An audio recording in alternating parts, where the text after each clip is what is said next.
Greetings, YouTubians, and welcome back to Wayne Sharp World, where today we are going to be taking a look at the newly released QSP Leopard.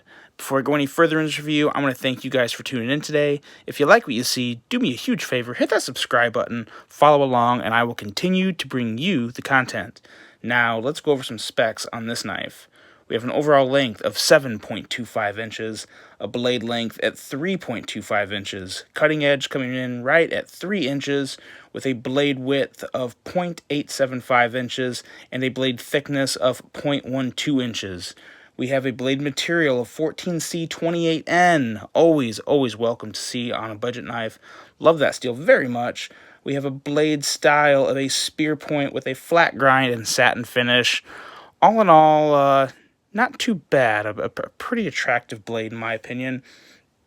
We have a handle length at 4.25 inches, a handle width at 0.625 inches, and a handle thickness at 0.53 inches. That handle material is a G10 with a carbon fiber overlay with a titanium frame and liner lock, which I'm kind of questioning. I'm thinking that might be stainless steel. I think Blade HQ got some specs wrong again. That's just my guess. I don't see titanium on this knife. It seems a little out of the price range in my opinion. But we have a right hand only tip up carry with a flipper deployment, a somewhat unique flipper deployment that reminds me of something else that we will talk about here in just a bit. A weight of 3.07 ounces and a price at $48.99, which is, I don't know yet. I don't know how much I like that price. Talk a little more about that later. But first, let's do some size comparisons and get a better look at just what exactly we are dealing with here. Let's start off with a couple favorites. The CJRB Rhea, as well as the Ontario Rat 2. As you can see, somewhat comparable to the Rat 2 in length, radically different in looks, and a little longer than the Rhea. Now let's take a look at some Civivis. We have the Civivi Elementum, as well as one of my favorites, the Civivi McKenna. And as you can see there, some pretty decent comparisons. I think that's probably enough to let you guys know exactly what we're dealing with. But I got a couple more pairings for you today just because size comparisons are fun. And they're pretty easy. Even I can do it. Let's take a look at the Kaiser Dukes along with the Giant Mouse Iona. Couple of my top recommendations of knives under $100 right here. Very nice knives, and that also gives you a very good idea of what we're working with. And now one last pairing, because this one will make a very good point. We're going to compare it with a QSP, another QSP. This is the QSP Penguin, and as you can see, that right there should do it for you. But I got one more comparison, and this is more of a aesthetics comparison, a design comparison, because when I saw this knife right here, I thought of this, and that is the CJRB Centros. It kind of reminds me of a mini Centros. Now, granted, I am not accusing or pointing fingers by any means whatsoever. All I'm saying is it kind of reminded me of it. Very different design, but also a lot of similarities between the blade and even somewhat of the handle. You have a little different end here, but really in hand, even thickness, there's a lot of things that really remind me of the Centros when I hold this Leopard in hand. Granted, this is considerably longer with a bigger blade, but I think, I don't know, tell me, am I wrong? Do you not see a little bit of similarities here? That was just the first thing I saw. I thought it was kind of interesting, so I thought I'd point that out. And if you've handled the Centros, you have a better idea too that it's much longer. So this is a smaller knife in my opinion. Now let's talk about just this knife. Let's talk about the blade. It's a surprisingly slicey little spear point blade. I got on a few measurements, I got 15 thousandths behind the edge. So That's pretty impressive from QSP. QSP is bursted onto the scene this year with some, in my opinion, good budget designs. That they've come out with a little more expensive stuff that personally I haven't experienced much of it. I don't know if they're one of those companies yet that are kind of just, some companies just do a better job with budget knives, and even though they try with the higher end knives, I'm not sure. I'm got to get a couple more QSPs of the $100 plus in my hand to see exactly what those are about. But they're doing real good in the budget realm here, because this is a pretty nice grind on this blade for the $48.99. That is one plus of this price. 15 thousandths behind the edge is always a good thing to see. Overall aesthetics of the blade and performance so far have been pretty good. I've had this in my pocket for 2 straight days, and I've liked it. I have liked it. I haven't loved it, but I have liked it. It has a kind of a weird way they ground this blade here. I can't say, I don't know why they did that. I really hope it wasn't just for this QSP logo, because I find this QSP logo to be too big on this knife. I wish they would have kind of, made that smaller, moved it up here, and then kind of had the grind go a little more with the actual end of the handle here. I think that would have been a lot more aesthetically pleasing, and also given you just a little more knife to work with down there. I don't really like that. I think instead of going here, I think it probably could have went, like there, to just have a little more of a workable blade. And you can see it on this end too. They got the 14C28 end marking there. Push that back just a little, guys, and move that grind line back more in line with the end of the handle there. Just my opinion, but I think that would look a lot better the way it is now. I just don't think it looks great, but that's just me. The flipper tab, we're going to go right into the handle and ergos here, because the blade is actually a pretty simple blade. Like I said, though, nice, thin behind the edge, 15 thousandths. It will be a pretty good slicer for you.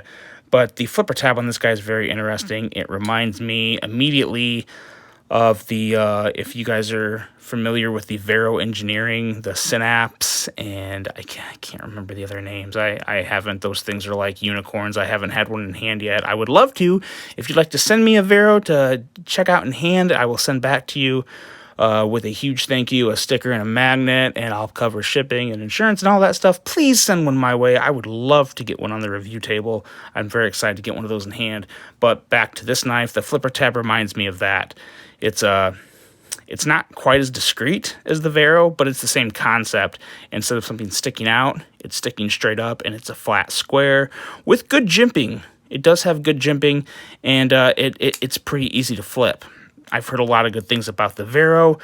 Now, I don't know if there's more workings within that flipper tab that would make the Vero different than this, but I'm just comparing the appearance and what I know for a fact, and that's basically just what I've seen. So not going to get into too much detail there. But bottom line, the flipper tab is decent, and it does have pretty good action. The jimping on the... so there's like two aspects to this flipper tab. There's the top where you flip it, and you really have to light switch it. You cannot push it. You can kind of push it, but it's kind of like a halfway push and light switch. Whatever, getting ahead of myself. But this part here is more for when the blade is open, because you can put your index finger there, and you can put your thumb here on the blade with some nice jimping on the spine, and you have a pretty good grip. Now, when it comes to the ergos on this guy are just kind of okay for me. They're not bad. They're not great. They're almost good, but they're not bad. Just very average for me. Yeah. Nothing too special there. It feels pretty good in hand like this, but I like to choke up on a blade whenever I can. 90% of the time, if I can, I'm going to choke up on it. This feels pretty good to me. It allows you to get a very good purchase on the knife, and it kind of reminds me of a Finch, the way they work their jimping on the spine as well as the flipper tab area. So I do like that a lot. And just very, very nice jimping. And that's really Again, this is somewhat of a simple knife, but we will get into some unpleasantries here on the carbon fiber overlay. This is not very good. As you can see, there's marks, there's some scratches. This side's actually a little better, but you can still see some scratches, and it's kind of just has that, I don't know. I don't necessarily want to say cheap because this knife doesn't feel cheap, but this carbon fiber overlay on G10 looks cheap to me. I don't think they all look that way. I think some brands do a much better job of it than others. This is not an example of a good job of it. It's just not very good. I do like their little pivot logo here. It's unique and it's still simple. It's not the brand name or anything, but it's different. So I don't really have an issue with that. But the yeah, all the scratches here, you get any type of light, and there's just all these unpleasant little scratches and marks on it. I don't like that at all. I think that looks pretty bad. And then this texturing here on the side of the scale isn't, I don't know if it really adds a whole lot to the grip of the knife, but I think it's there just more for contouring of some type. It's not bad, but yeah, the handle and ergos on this are just very mediocre, and the scratches and markings on the scale make it I don't know, it makes it somewhat disappointing in that aspect. One thing that is nice about this knife is the deep carry clip. You have a lot of room, even with the screws not being recessed. That's totally fine because you have plenty of room to fit this over absolutely any hem you have. Going to go in and out of the pocket just fine. Not a whole lot of ramp here. These fit on my jeans okay, but I was wearing some thinner hem jeans. If you have thicker hems, you're gonna probably have trouble. I literally don't have thick hem jeans. I just don't. I have a couple pairs of Banana Republic jeans. I have a couple pairs of Express jeans, and those are both on the thinner side. I don't have anything from like the Buckle, if there's one of those around you. I don't have the thicker hem jeans, so I just don't have any to put through. But I can see that being an issue with it is a pretty minimal ramp area. But once you get past the ramp, there's plenty of room up here. I would think that would be just fine. But yeah, would probably like to see just a little more ramp there. Another thing that I really don't like about this knife is the top up here. Just how exposed this knife is, running on bearings, which is nice. But there's so much bearings and opening there exposed for dust and lint and crap and dirt and whatever to get in there. For a comparison here, we'll bring in the Civivi Elementum, and as you can see, it's a wider opening, and it doesn't look like that big of a difference, but you can see the opening there in the bearings on this knife, and they're a little more encased in the Civivi, so you got a little more coverage here. And I mean, we'll look at another one that's on bearings. We'll take a look at the CJRB, different maker, but as you can see, it's still just definitely a much better job of protecting those bearings from dust and lint and crap getting into it.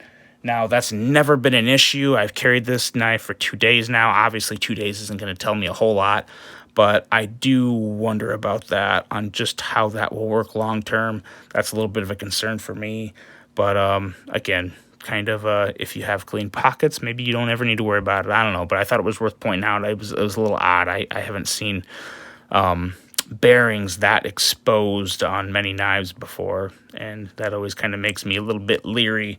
But now the action, definitely the best part of this knife. I'm not going to say it's butter. I'm not going to say it's, absolute fantastic action, because it's still, the action on this knife is still well behind a Civivi or a CJRB, in my opinion. It's not bad by any means. It's definitely good. I don't want to say very good, but it's a solidly good action. I personally don't really like this flipper tab on this knife. I don't know. It works fine. It works fine. It just doesn't feel great to me. We're getting into real personal preferences, so I don't want to mislead anyone. I think the overall action is really just fine, especially for the price. I think it's really good, but overall, I just can't say I absolutely love it, but it does shake shut rather nice, and it is pretty smooth. You know, these bearings, when it comes down, I don't want to say it's glassy, but it kind of reminds me of the Rhea with a little more of a click at the end. So the Rhea here, kind of does that number, and it's soft and quiet. And this is kind of quiet along those lines. It's different. It's not bad. It's pretty good. The action is pretty solid on this. Do like the action. Overall, it's nothing special to me. I can't convince myself to really like this knife. Do I think it's decent? Do I think it's okay or slightly above okay? Yeah, I do. Definitely not a bad offering, but for me, it's nothing that really screams to me. The price is within reason, but it's not. I don't necessarily feel like I'm, getting a whole lot of bang for my buck. I think it's just, trying to be in that same level as a cheaper Civivi. It's just very meh for me, and I don't know why. But I definitely like the Penguin more. Personally, I definitely like the Penguin a lot more than this. Just to compare a little more apples to apples within the brand. Definitely prefer the Penguin over this, especially at the price. God, it's almost half the price. So yeah, definitely falls to the Penguin in that category.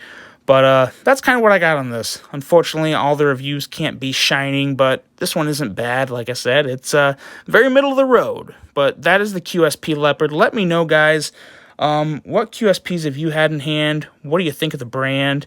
And what other QSPs do I need to check out? That's all I got for you on this one, guys. I hope you have a great rest of your day, and until the next one, I'm out.